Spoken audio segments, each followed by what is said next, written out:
Right, it is 10:01. People are starting to, we have a number of attendees already. So I think we're going to get started because today we have a lot of content to cover. We have a very, very robust presentation from Deb, who has spent quite a bit of time putting it together. So I'm not going to spend an awful lot of time with my introductions. Just to mention that it is, it's Wednesday, it's 10 a.m. It is, you're joining the webinar for tips and tricks for Instagram and a deep dive into Instagram for businesses. We have with us Deb Smith. She is the founder and owner of Foxtrot Media and Jersey Bites. And we have John Feronia. Did I get that right? Yes, you did it. And he is one of the senior account managers with Deb. And today's slightly different format. We are actually going to encourage you to do your questions as much as you possibly can in the Q&A. John is going to be answering those questions in the Q&A, typing the answers because we have a lot of content to get through. If we have multiple questions of the same, then we may save them until the end and answer those verbally, but just so don't be discouraged if your question doesn't get addressed. It may just be being saved until the end.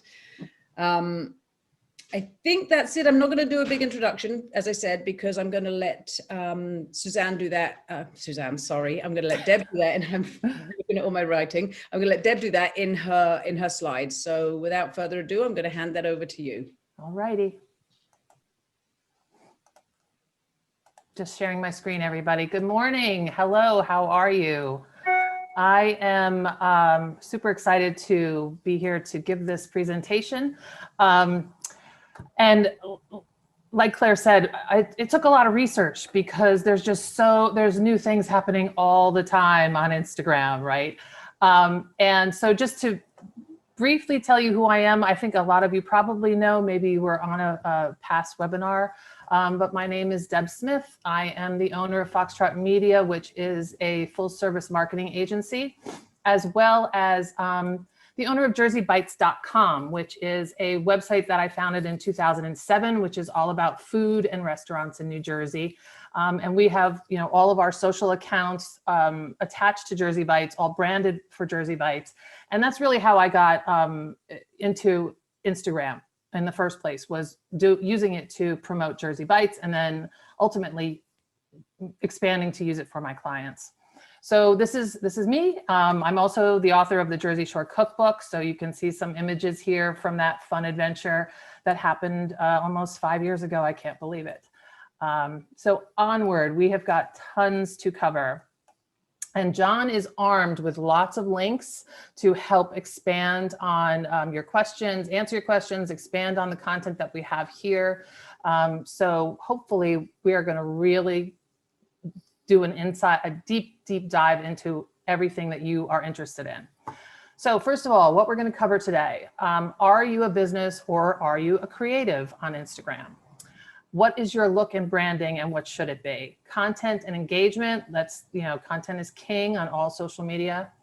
The Instagram landscape, it has evolved over time and it is, it's quite a handful. Efficiency hacks. I'm all about efficiency. Social media is a huge time, strain on everybody. And if you can make it more efficient and less stressful, I'm all for it. We're going to talk about hashtags, which are so important on Instagram, and also giveaways, which are a great way to grow your following and to increase engagement. And then we're going to end out with ad campaigns, which are super important and effective, and then also how you measure those ad campaigns. So the #1 rule on Instagram, and you need to keep this in mind always, is that Instagram rewards those who keep people on Instagram because they want people to stay so that they can deliver more advertising to their followers on Instagram, their users on Instagram. So as content creators, it's our job to create engaging content that will keep people on the app and also engaging with us. So first, when you consider your presence on Instagram, are you using it as a personal account? Are you using it as a creator account? Or are you using it as a business account? Did you even know that there were 3 choices there? I've heard rumors that as a creator, you get more engagement. I have not seen that. I manage business accounts and creator accounts, and I don't see much more engagement. I can tell you that you get more functionality if you are a creator or a business. And I would highly recommend that if you are using Instagram for business, and I'm gathering that most of you that are here are, you're going to want to have one or the other, a creator account and a business account. It gives you things like access to insights. So you can see, you know, how people are finding you, how they're interacting with you. It gives you access to put your contact information there so people can contact you directly. Brick and mortar, you can, as a business account, you can also put a clickable address in your profile. So those are just some things that, you know, you really should consider if you're going to be using Instagram for more than a personal experience. So making the most out of your profile, you know, take a little time to optimize your profile. You know, we all have our handle that we chose. Hopefully it's on brand for you and it's understandable. It doesn't have a lot of weird symbols or numbers, that kind of thing. Make sure that your profile image is clear. If you're using it, if your persona is the business, using a logo is perfectly fine. I use my face because I use Instagram. My voice is coming from me on Instagram. It is my persona. So I feel it's more relatable as me than my logo. I would say don't change your profile image too often because people get to recognize it and they know you by sight, and that you might miss out on interactions if you're changing your profile image all the time.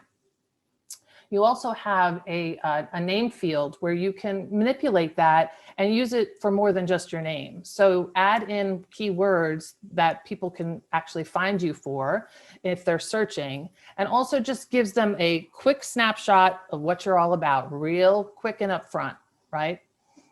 With your profile, you get 4 lines of text. And, you know, as you can see, I try to put in things that will be interesting to people that, you know, my websites, what I own.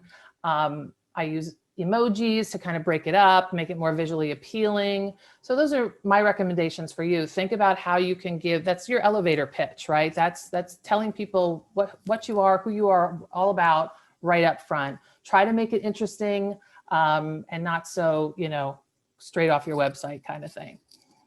You can use hashtags in your, I don't know really if they do all that much. I've never seen a profile show up when I'm searching hashtags, but I include New Jersey as my hashtag because it also tells people that that's really primarily what we're all about.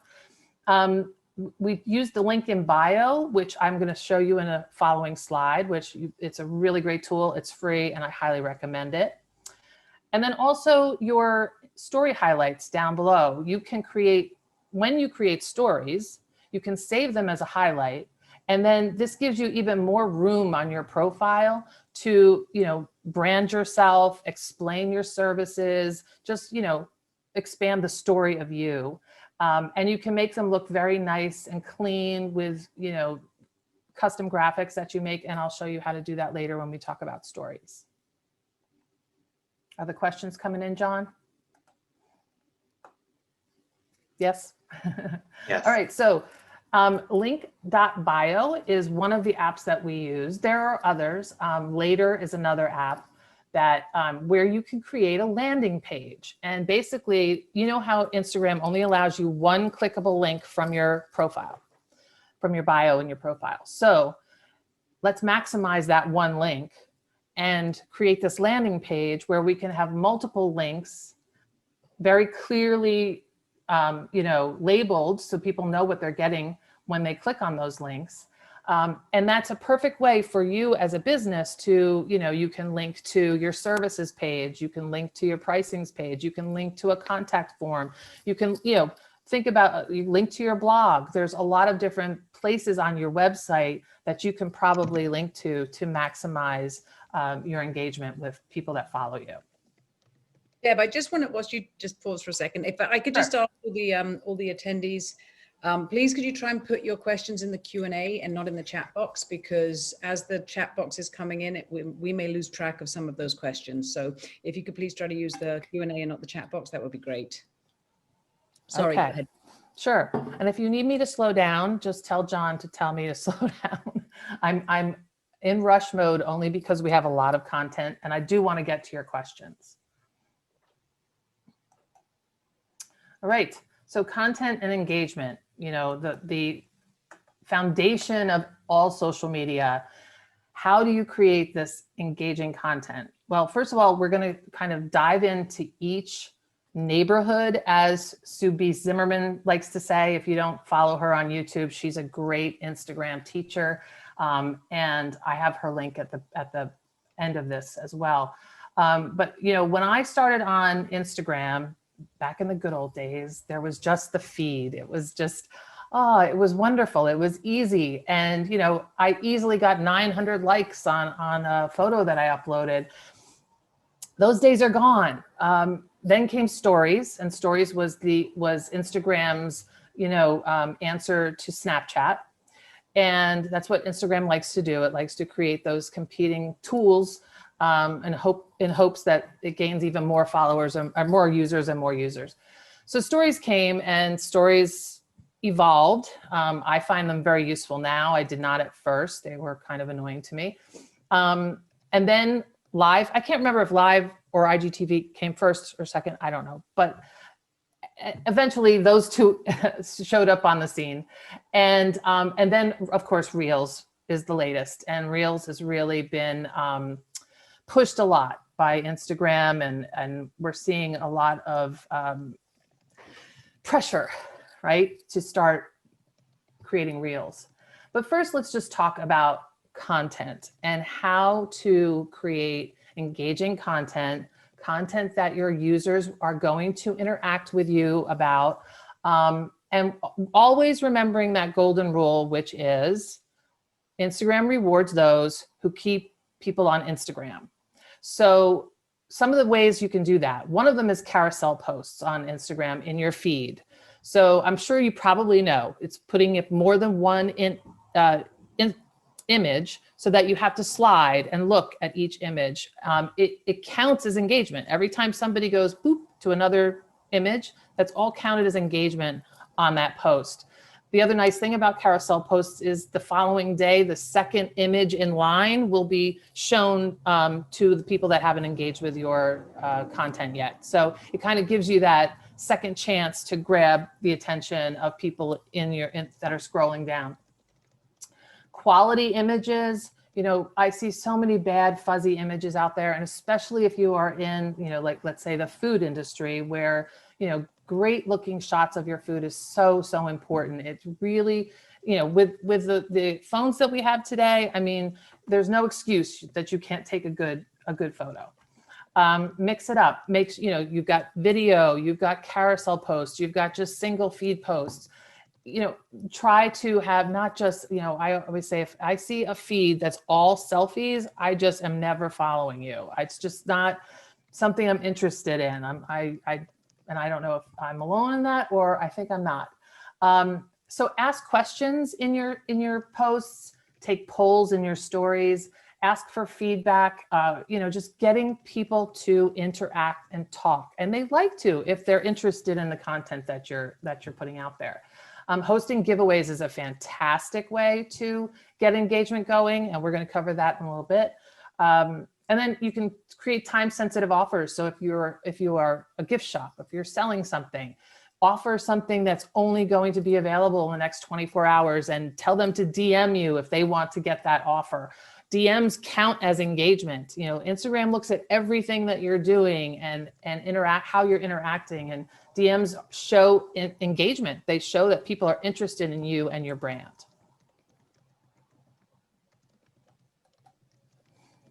The other thing to remember is that you've got just a split second to get people to engage with you. So this is called basically your hook. How are you going to, in just the first few lines, get people to stop scrolling and get people to click on the more, and then get people to comment, right? Those are a few actions you're asking them to take. So you need to use these first few lines to get them and grab them and hook them. And like Happy Monday, that's not a hook. You want to think, so I looked at this picture and I see the one slice there and I think, who can do just one slice of pizza? Not many, right? Not me. So that's why I'm on a diet since January. But so just one slice, can you do it? I know that's a stupid question. What is it about pizza that's so irresistible? And that, to me, that got people talking. That got people engaging.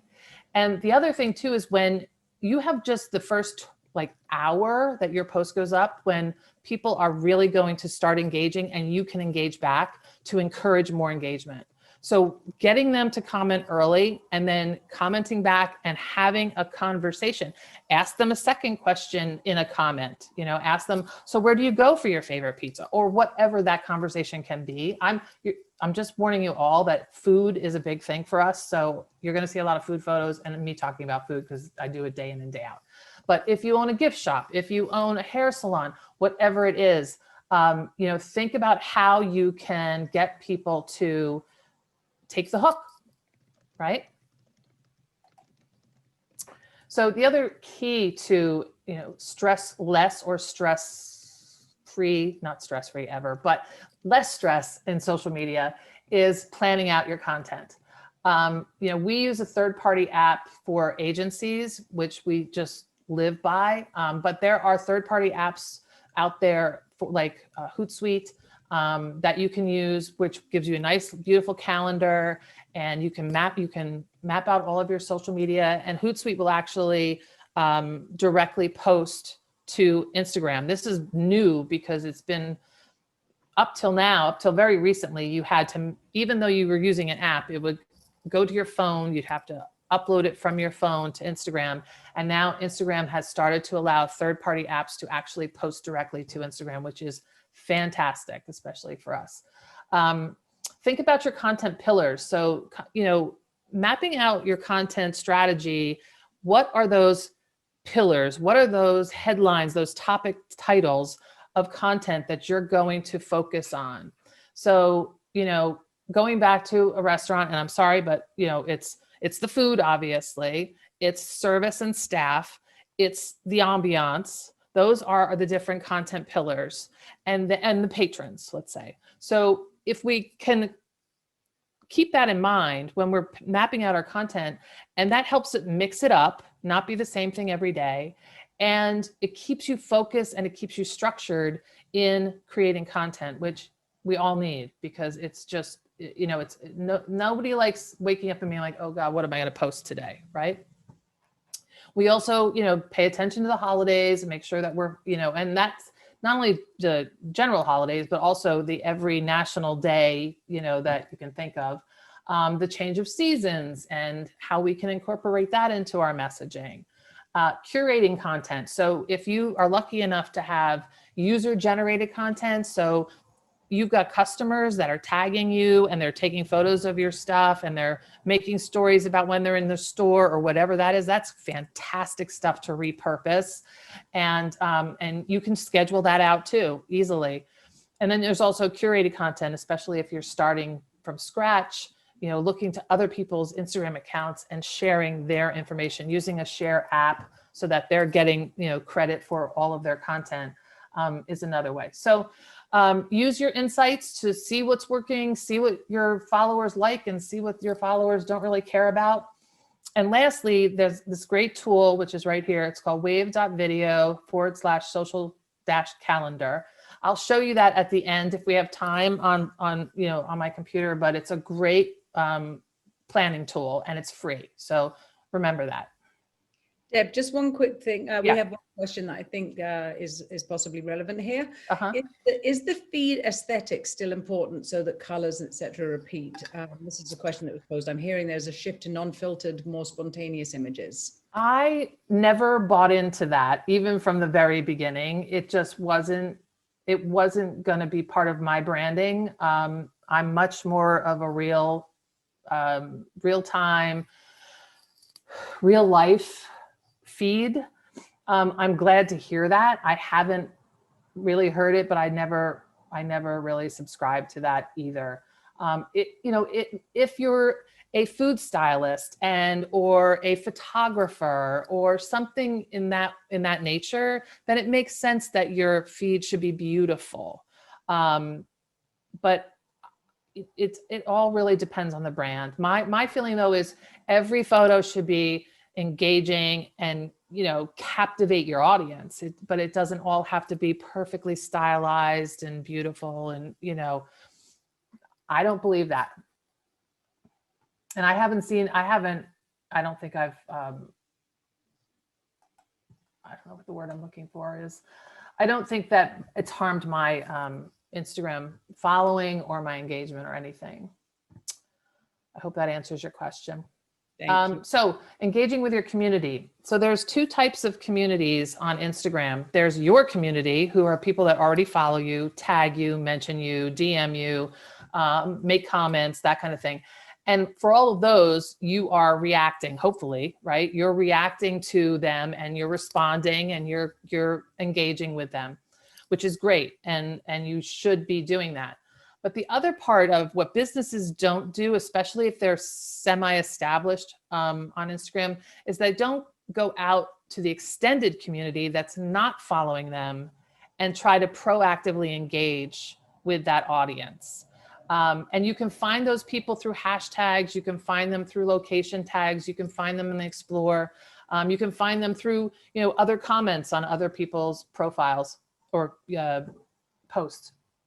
So, you know, those are both of your responsibility when you're on Instagram is responding to your current customers or followers, and then also going out and trying to gain new followers by engaging that way. So you can see this is just a screenshot of one of our post insights where 61% of the people that engaged with this post were not following B2 Bistro.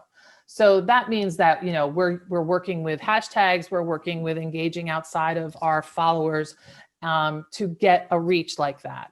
And that's the kind of thing you want to see. You don't want to just be appearing to your followers, right? You want to get outside of that box to gain more followers. So we were just talking about feeds and, you know, do they need to be all color synchronized and a beautiful palette? And no, even though this one does have a very lovely palette and she's keeping it kind of in the soft blues and pinks. However, I just liked it because it's a beautiful first impression, and she's giving you some real, like, concrete information in these little videos that she's putting up, showing how many homes are available and under contract and closed in each town. And that took a while to put together because it's a video that goes by town, by town, by town, by town of all the towns that she covers. You know, beautiful photos of the area. If I were a realtor, this is exactly what I would do. I'd be posting images of the community, images of what it's like to live in this community. So just think about what your first impression will be, what you want to convey to people when they see your grid for the very first time. What feelings do you want to evoke? And as you know, like I've said before, quality photos. Make sure you choose a cover image for your video so that it's not a big black square. That's always a heartbreak when you go to upload your video and you forget to select the cover image, and it's right there in the steps when you're uploading your video.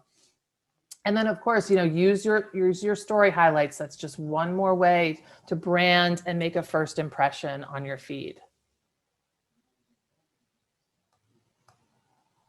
So into stories. I use stories a lot. I enjoy stories. I feel like they're fun. They're more animated. You can add all kinds of stickers, etc. Some of you may have seen that I did this post to promote the webinar and I added the countdown sticker. What's really cool about this countdown sticker is that you can tap to be reminded, and you actually on your Instagram activity feed, you see who has tapped that sticker to be reminded of your webinar. So, you know, that could be very useful because after a webinar, after something that you do, like it's a sale or whatever it is, a giveaway, you can contact those people that obviously showed they were interested and maybe give them another offer, give them something else that they might take you up on because they showed such interest, right? We already talked about the story highlights. I'm not going to talk about that again, except that making them nice, neat, and beautiful with these images that you can create, it's super easy to upload those without having to put them in your story. Just edit the cover image of your story, and there's a little icon there that looks with the image icon. Just click on that and you can upload the image from your phone. And you can create these images in Canva. Hopefully you've heard of Canva. It's just, we lean on Canva so much. It's just a fantastic graphic design tool, and it's free or it's paid. We use the paid version because it's so valuable and it's affordable. I've actually replaced my use of PowerPoint now completely, just using Canva. That's what I'm doing. This right now is in Canva. Now we're sending Canva adverts, but it really is a valuable tool for anybody who hasn't used it. Yes, it is. And you can, and the beauty too is that you can resize images. So if you create an image that's, you know, a 4:5 ratio for Instagram, you can then resize, this is in the pro version, you can resize it to the story dimensions, you know. So it's really cool. So anyway, this is a story that we just found yesterday. John found it on Instagram, and it's a solo trotteria. And they did a story where they took a photo of the pizza, and then each successive slide was a slice taken out of it until the very end where there were no, I'd only showed you 3, there were probably 4 or 5 or 6, whatever. But it was really cute and it caught your attention and it got people to keep going forward in the story. The one thing that we thought was there was no call to action. Like, why not at the end have some kind of call to action that get them engaging with you more? Whether it be, you know, a mentioned sticker tag that you can put on the end so that they go to your profile, you know, just something that gets them to take even more action with your story. These are great for announcements like I did for the webinar. You know, I love them. I use them all the time. Some of the tips and tricks for stories, if you do a story, you might want to put in, maybe you're putting in music, or maybe you're putting in hashtags. You can actually slide those things out of frame so that they don't appear, but they're still functioning for your story. So it makes it much cleaner looking. You can also bury hashtags or bury mentions underneath other mentions. So what I do, you know, if I'm tagging Jersey Bites so that I can share a story after a client's, I'll share it onto my story. I can tag Jersey Bites and then I'll put a sticker over that tag. So that it just doesn't look messy, and it's just neat and good looking. Also with hashtags, and the jury's still out on hashtags. John and I, we don't even know if they work on stories, but you can add them. And if you use the text feature, you can add up to 10 hashtags, I believe it is, and you can shrink those down to next to nothing. You can also use the color dropper to change them into the color that's exactly, you know, like let's say we were going to change it to this white color of the background, so that it makes them almost invisible. I always, you know, tag your partners, or tag influencers, or tag whoever you've got partnerships or friendships with on Instagram, because there's nothing easier than sharing a story that you've been tagged in. It's just so quick and easy. And there was one last thing. Oh, the one thing that I'm going to say that I see quite a bit that kind of annoys me, I don't know, it's when people take their feed post and then they post it to their story. No changes, no alterations, no additions of anything. It's just kind of like the laziest version of a story there can be. And if that's all you're doing, then people are going to just stop looking at your stories because they're boring. You know, they're called a story for a reason. They are supposed to be a story of some kind, right? All right, so that's all I'm going to say about stories, because we got to get moving here. So going live, I've done this just a few times. I'm not a big fan of, well, I'm live right now. I'm not a big fan of going live, but some people are really using it creatively, and they're getting a lot of engagement. The whole thing is that is to be consistently using it, right? I mean, doing one live here and there, it's not going to do much for you. And you always have to make sure that you've got Wi-Fi, that's good Wi-Fi, good connection. So the pros of going live, it's, you know, it allows your audience to submit questions and for you to engage and, hi, how are you? kind of stuff. It's a great tool for conducting interviews, like you can see here. And you can save your live to IGTV, which you couldn't do before. So it's great because if they go on to your to Reels, then they see your IGTV. Well, you see who's live at the top. It's IGTV. You can see who's going live at the top, and then you can see saved lives. So a lot of people can view your interviews or whatever after the fact, which is great because the cons are, well, first of all, troll comments. They annoy the heck out of me, and you can mute them, but it really takes away from your concentration.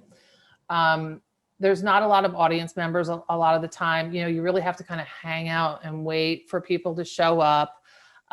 So having a planned out discussion that's gonna last a while is probably a really good thing. And you also want to keep reminding people what they're watching, because you're going to be getting people periodically. So stop and say, hey, just want to mention this is what we're talking about, periodically throughout your live presentation. And also sometimes the person that you have lined up to interview may not be able to get online. They may not be able to join you. So that happened to me once, and I waited around for like 10 minutes just talking to the audience, and it was uncomfortable. and then finally he showed up and we had our interview.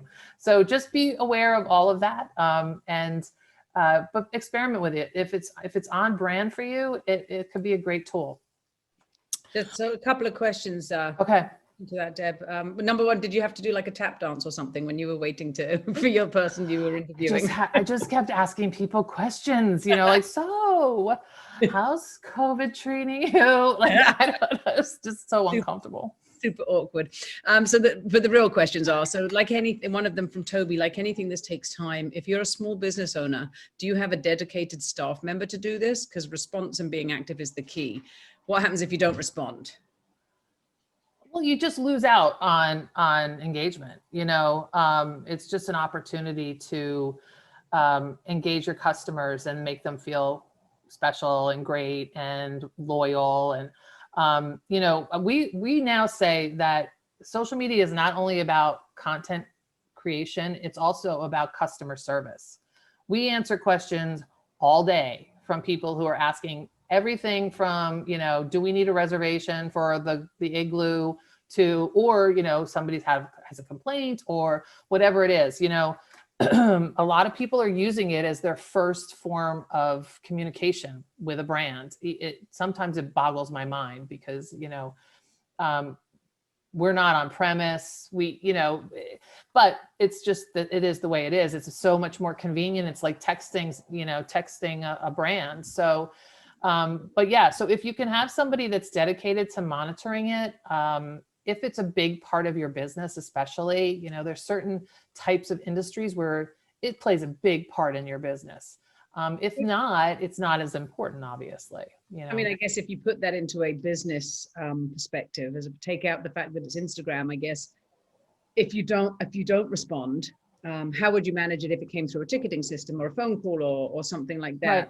You have to be kind of from a business perspective. It doesn't really matter how the customer interacts with you. You'd have to consider, how would you manage that if it was coming through any other avenue? So you can also set up automatic replies to direct messages, so that you can explain to them that it's only monitored, a certain amount of hours a day. Please contact us by phone or email. So you can set up those automatic replies in Facebook that can go out to anybody that direct messages you. It's not going to work when somebody makes a comment, that kind of thing. But if they direct message you, you can set up auto replies. And I think John mentioned yesterday, I'm not sure if you covered this or not, that your Facebook Messenger and your Instagram Messenger can all be linked into one. Yes. Right? Yes. One place, so. And then you can also get notifications on your phone when somebody sends you a message. So, you can be alerted so that it doesn't have to go unnoticed. I mean, there's a lot of stuff for businesses to monitor these days, right? There's, the reviews, and then there's comments, and then there's direct messages, and, it's a lot. And then it's just, your phone and your email too. So, I am very sympathetic, believe me. One other quick question about that is, how often do you recommend posting on Instagram? Is it enough to post a couple of times a week on your feed, or post daily in your stories? I think that consistency is really key, and setting yourself up from the beginning of what's manageable for you. So if it's 3 times a week, if it's 5 times a week, you know, just making sure that it's something you can keep up with on a regular basis. I see a lot of businesses start out really aggressive and they're really motivated to do it 7 days a week. And, you know, obviously the more you post, the more interaction you're going to get, but it also depends on the quality too. If you're posting a lot of garbage, I'd rather see 3 really good posts a week, right? And for stories, I found that sometimes if you take a break from stories for a couple days and then you post a story, you get much bigger engagement. And it also depends. Like I posted that I got the vaccine, my first shot of the vaccine last week on a story, and it got the highest response at any of my stories I've gotten. It was 1 slide. I just took a shot of the MetLife Stadium facility and tagged MetLife Stadium, which probably was the reason why it got such huge engagement, or that Instagram is looking at content around vaccine and is promoting it, is making sure it gets out there. I don't know, but you know, I don't know that there's a golden rule to stories, but as far as frequency, but I can tell you if people check into your story and it's not interesting, they're going to be less likely to check into the next story that you do. So, you know, it's just keeping it consistent and interesting. It doesn't have to be 7 days a week. I hope I answered that question. Thanks, Deb. Okay. All right, so getting into Reels. Oops, I don't think I even talked about this. So you can save your Reels to your feed. Reels is the answer to TikTok on Instagram. And the nice thing is, if you are using TikTok, you can upload your TikTok videos to Reels and you know, get some more use out of them. If it doesn't fit your brand, then don't do it. You know, I'm middle-aged and I'm not going to dance around or put on roller skates and try to get, you know, engagement on Reels. I could potentially, you'd probably get huge engagement if you did that. Yeah, not the kind I want. And I mean, I could be doing probably cooking demonstrations. I also see tons and tons of other people doing cooking demonstrations. So I don't know if I really want to invest the time to try to compete in that area. It just, I don't know if it's worth my while. But if it is something that really is a good way for you to expand your brand, especially if you've got a young audience, if you've got a young clothing line or candy store or whatever it is, Reels might be a great thing to experiment with. And really right now it is experimentation. And it's also can be pretty time consuming in putting together a good reel. So Reels can be either 15 or 30 seconds long. You can add music. You can select a speed. So you can slow it down or you could speed it up. You can select filters. There's all different, you know, crazy fun filters that you can select from. There's a green screen filter that's kind of cool, where you can put a green screen behind you and then you can upload a video or an image that makes sense to you. So, I mean, I could have done a video where like, hey, join me on the webinar. We're going to talk about blah, blah, blah. And then behind me, I could have had that image of the webinar behind me. So I think that's kind of cool. I may experiment with that down the road. I don't know. You can insert pre-recorded video and pre-recorded photos or taken photos into your Reels to help tell a story as well. It's all very fast. And what I would suggest to anybody is, first of all, there are a million YouTube tutorials on how to do Reels. So I'm not going to even try to like teach you how to do Reels now. Take those in if you're interested. Also look at Reels, start watching Reels in your industry to see what you like and what you don't like, and see what kind of engagement they're getting. And maybe it's something that would work for you. Okay, on to IGTV. So this is Instagram's answer to YouTube. So Instagram has an answer for each, you know, platform out there. And this is where you can put more long form video up. So it has to be at least a minute long. up to 15 minutes. This is a place where you really should have a strategy. And again, it's consistency. You know, if you're going to do an IGTV, maybe it's like a show. It's like your own channel. You're going to have a, you know, you're going to have an IGTV episode every week, right? It's nice because you can save it to your feed. It allows you to upload a cover image so that it looks nice in your feed and you can promote it nicely in the right dimensions.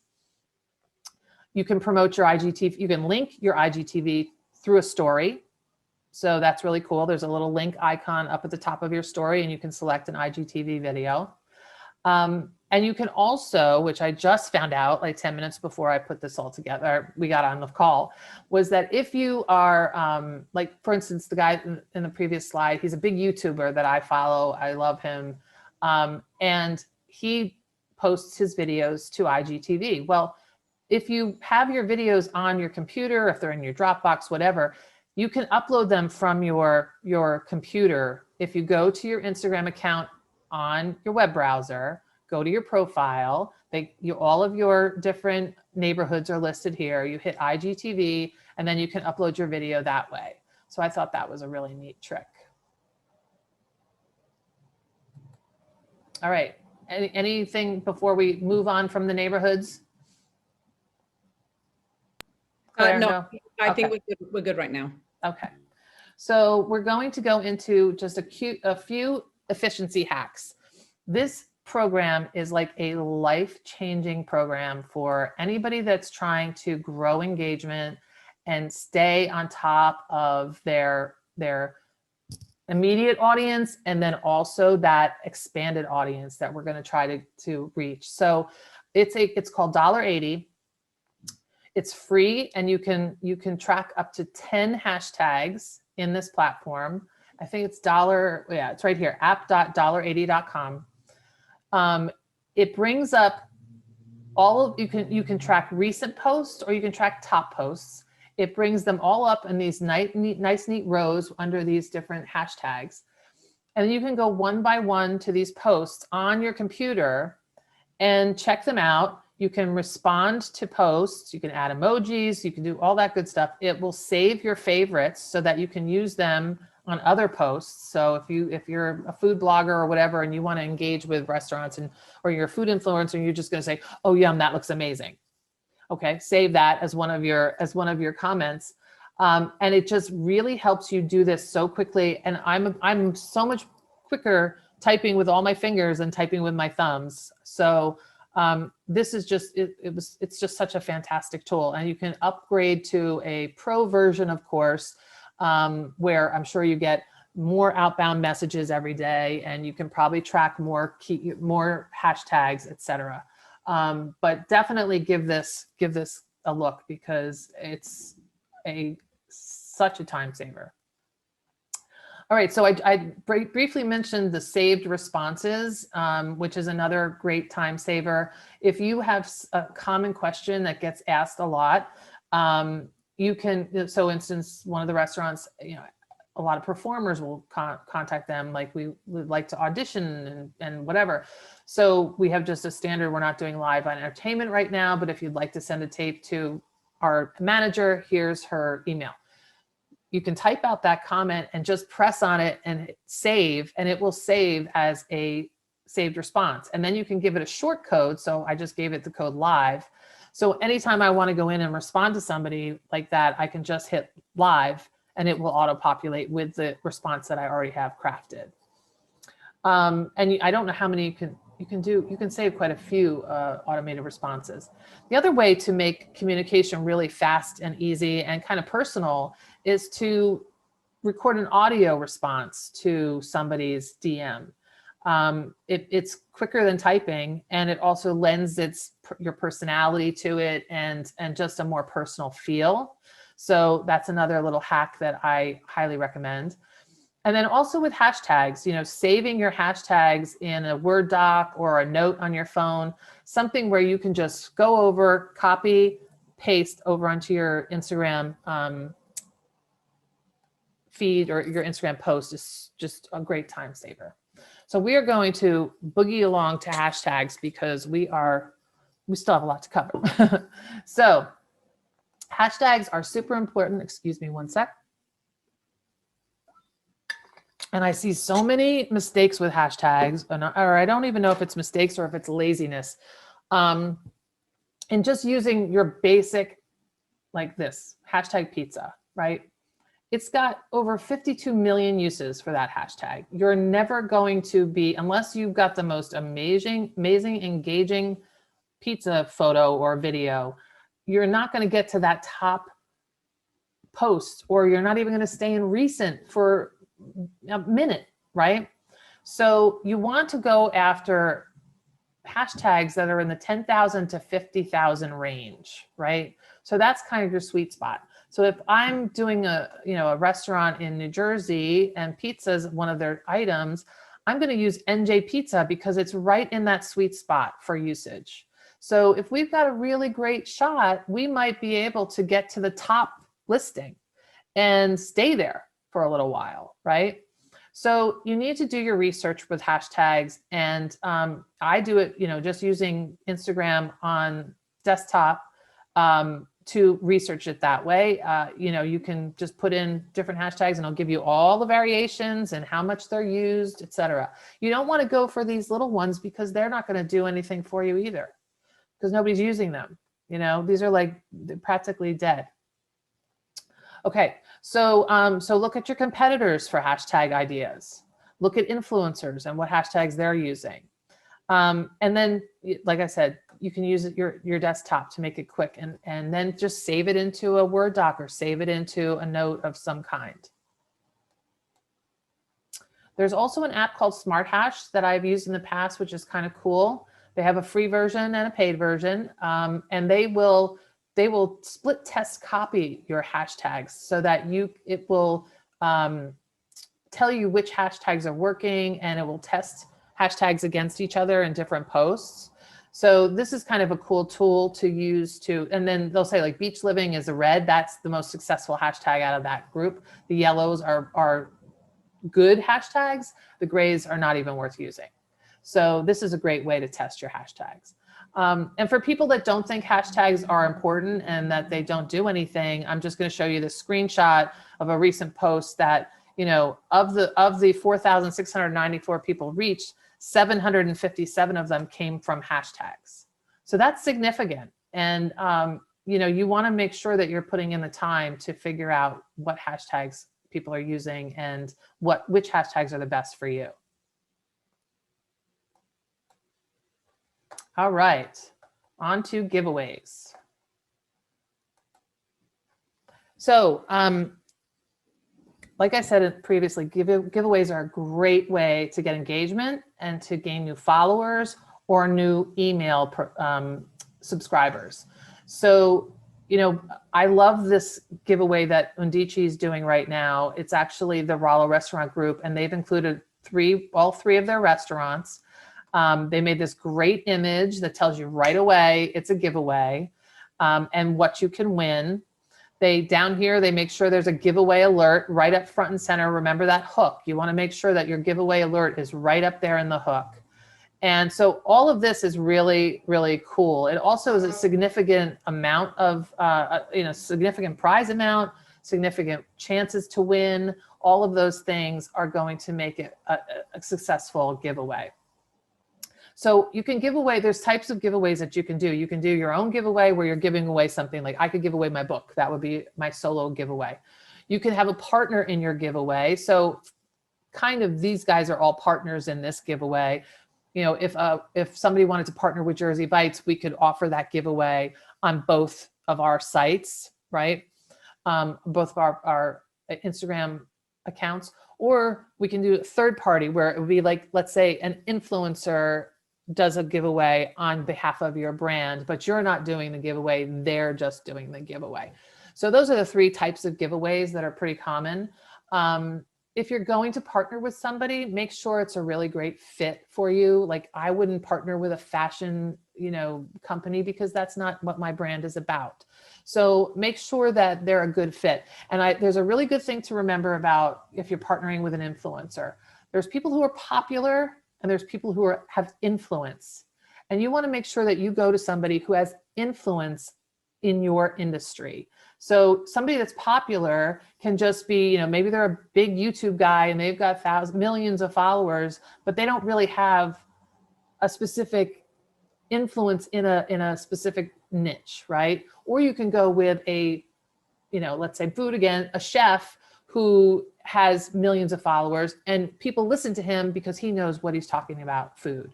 So just think about that. Is that influencer popular, or do they actually have influence? And then make it easy. So your giveaways have to be easy. Don't ask them to take photos. Don't ask them to make video. All we want them to do to enter is to follow you, leave a comment, and tag a friend, 2, 3. It's great when they tag about 3 friends. So you're getting more and more people clued into your giveaway and hopefully tagging more people so that it builds on itself, right? If it's a really big prize, if you're giving away something that is really valuable, you can use your email to, ask people to enter via email, which is even more valuable than a follow, right? So, and then of course, promote your giveaway before you start it, promote your giveaway during, get as many people to promote as you can, promote it on your Facebook page, promote it on your blog, promote it everywhere you can, in your email blasts, etc. All right, so some of the giveaway don'ts that we see happening all the time. Don't forget the rules. So, and this, I see so many giveaways that don't put in this, especially this one line that Facebook and Instagram in their terms of service absolutely require, is that this giveaway is in no way sponsored or endorsed by Facebook or Instagram. Put it in there. Also, don't forget to put in an end date, especially if you're going to boost this giveaway. If you boost the giveaway, you can't go back in and edit this. You can't go back and edit the text. So you need to know that people need to know when the deadline is for entering, right? No purchase necessary. We have all heard this since we were little kids, and it was, a prize on a cereal box. No purchase necessary. So you cannot say to somebody, oh, buy our this to enter. And it happens all the time. I see it happen all the time. And it's even little things like, oh, show us a photo of your takeout and enter to win. Well, that's requiring a purchase. So be careful with that. I mean, I know it's all loosey-goosey and everybody's just, but there are state regulations for giveaways. Don't call it a sweepstakes. Don't call it a contest. Stick to giveaway, because all of those have different definitions and there's regulations. Okay, I get a little on my soapbox about this. Don't forget how to select a winner. So, if you're asking them to put it in a story and, follow 3 accounts and comment and tag 3 people, how are you going to select that? You're going to have to, first of all, you're going to have to verify that they've done all of those things. So like I said, keep it simple. And then we like to use an app to select the winner so that there is no question that it was done randomly and it was done correctly. Oh, and finally, once you have the winner, and if it's something that you're going to ship, don't ask that person to give their contact information in a comment. Make sure that you tell them to DM you with information. So some giveaway apps, I'm sure you probably heard of Rafflecopter. Viral Sweep is another one. Short Stack we've used previously. For free, there's one called App-Sortios, which it creates this nice little image that you can use. Last time I tried to use it, it wasn't working. I'm hoping that they fix that. And then there's also random.org. If you're just trying to select a number randomly, you can do that and then take a screenshot and save it so that people know you did it properly and you're not just, picking your best friend's sister or something. Deb, can we don't have to go back a slide, but we had a quick question from somebody Sure. about influencers. How do you find an influencer that would help your business? Well, you can, start just researching through hashtags and, it depends on the industry. So there are probably like Google searches that will give you the top influencers for this or that, there definitely are. So you can do it that way. The more you start participating in your industry, the more you're going to stumble upon influencers that may be of interest to you. It definitely takes some interest. And, you know, and an influencer doesn't have to be millions of followers, because then it's going to cost you some bucks. If it's somebody that's like a micro influencer, they might be willing to just do some post for you or a contest for you in exchange for a free product. So, you know, it's basically just getting familiar with your industry and who's participating in your industry, and finding those people.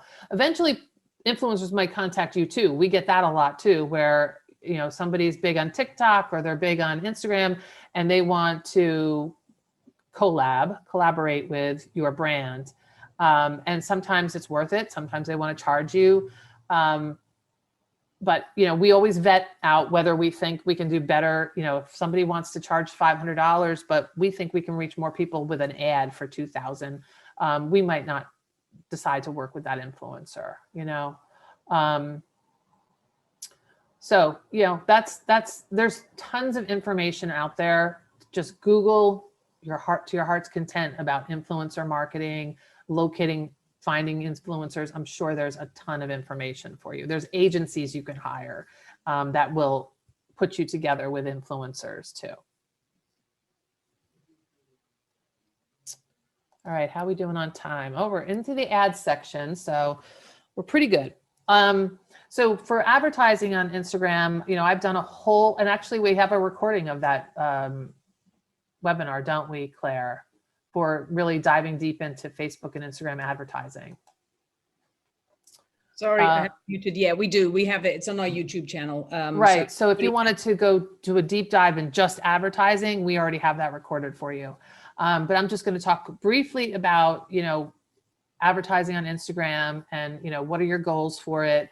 You know, the first thing you're going to do is come up with your objective. So what is your objective? Are you just looking for reach? Are you just, because you're brand new and you just want to get in front of people and get your brand in front of people? Are you looking for engagement? Do you want them to follow you? Do you want them to click on a link? That's your first, you know, task when setting up an ad campaign, is choosing your objective. And then you're going to select your target market. So if you're in a brick and mortar, you know, it's pretty easy. You know how far people travel to your store. You can select the radius around your store, all that good stuff.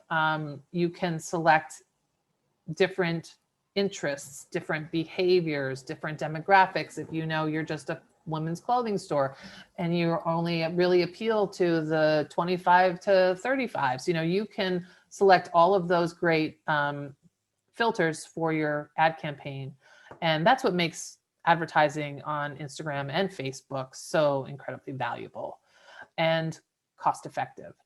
So one of the things I'm going to say is don't use Instagram's tool that selects their recommended audience for you. Don't do that. Go into your ad manager on Facebook and actually create an ad where you determine the target, the budget, all of that stuff, because we've just seen that what used to work through Instagram, it does not do as well as choosing your own audience these days. Oh, there we go. So budgeting, start small with your ad budget to see how it performs. Depending on your targeting, you may reach a lot with a little money, or you may need to spend more. And for local ads, we like to spend a minimum of $10 per day. You can set your own budget. Facebook has a minimum, and you know, will tell you if you need to increase the budget or shorten the campaign. And when you're setting up your campaign, they're going to give you these estimated daily results, right? So if you put in a $200 budget, I don't know what our budget was for this, they'll tell you, well, with that budget, you're estimated to reach 1,000 to 3,000 a day. And we're estimating 22 to 71 clicks per day. It's a huge, wide range. And we never know what we're going to get. You know, is it going to be on the high side? Is it going to be on the low side? We always, you know, try to be conservative when we're giving an ad estimate to a client and say, you know, we always err on the side of you know, the lower amount, just to not get people's expectations too crazy, right? And then step 3 is to actually creating a compelling ad, you know, so always keeping in mind who your audience is, what you want them to do, quality images, of course, short, compelling copy. So I like that back in stock, you know, this nonstick pan. So, ooh, it must have sold out, right? And then down here, like we said, what's your hook? Because you only get this amount of text before they have to hit more. So you want to make sure that your offer or that your hook is right up there, front and center, to grab their attention. Let's see if I missed anything. Oh, for video, make sure you add captions or text, because most video is not is watched with the sound off.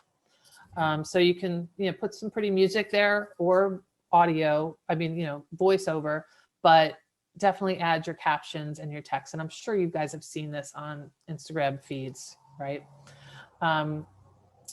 Okay.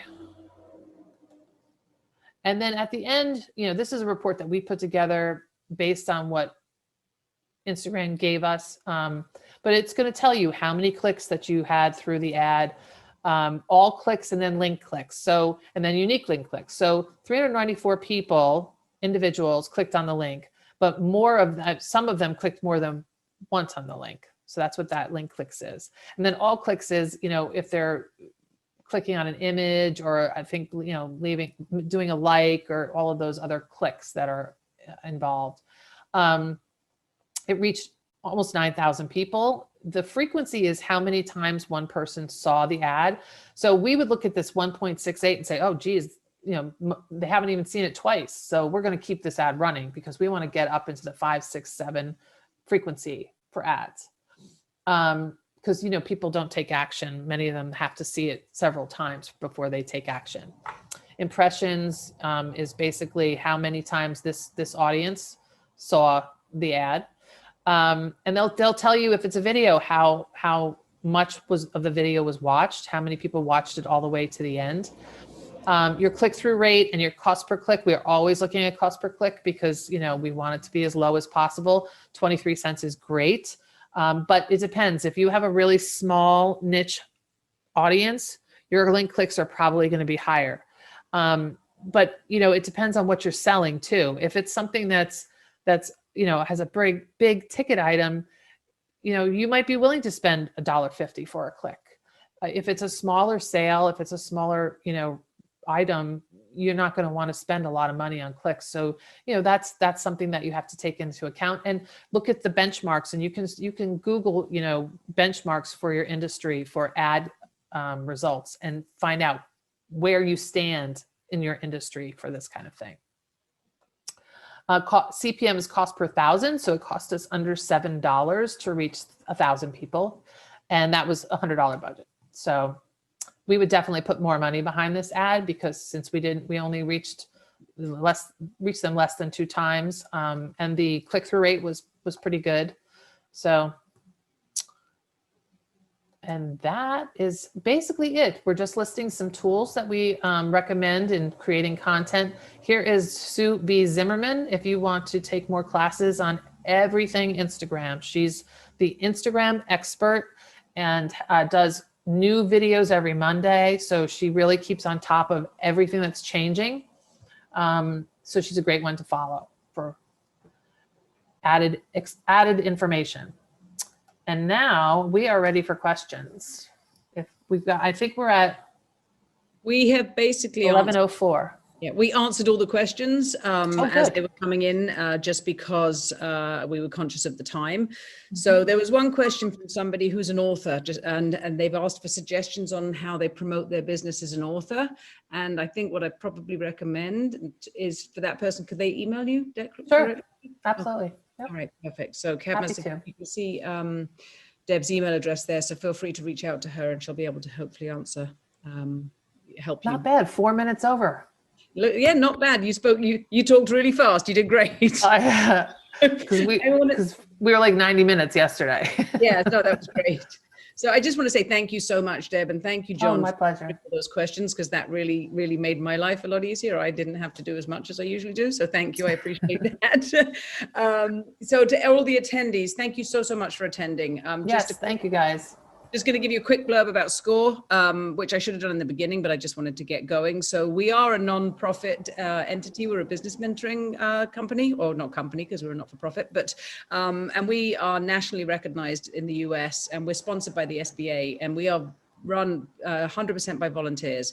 So I'm a volunteer with SCORE in Monmouth, and as I said, we are national, but we have a host of webinars that we have pretty much every week or every other week. So please take a look. If you know anybody who's looking for business mentoring, please let them know to reach out on our website, monmouth.score.org, and we'll match you with a mentor who can help you. And if you know anybody who think would be a good mentor, we're always looking for good mentors as well to help us. So please feel free to reach out. Everything is on our website at monmouth.score.org. And can I add, if you are on Instagram, please follow me at Jersey Bites and DM me and let me know that you sat in on this. That would be great. And John, what is your social handle? You want to unmute yourself. It's social_John, Jon. Excellent. So, and then to Constance, just one thing. I don't know if an electronic copy of the questions will be sent, but I'll see if we can. I'm pretty sure in Zoom that is there. So I'll have a look and see if we can send that out to all the attendees. That's a good question. Oh, that's cool. All right. On that All right, note, guys, thanks so much. Have a great Wednesday. Thank you so much, Deb. Thanks, John. Bye. All right. Have a good day, everyone.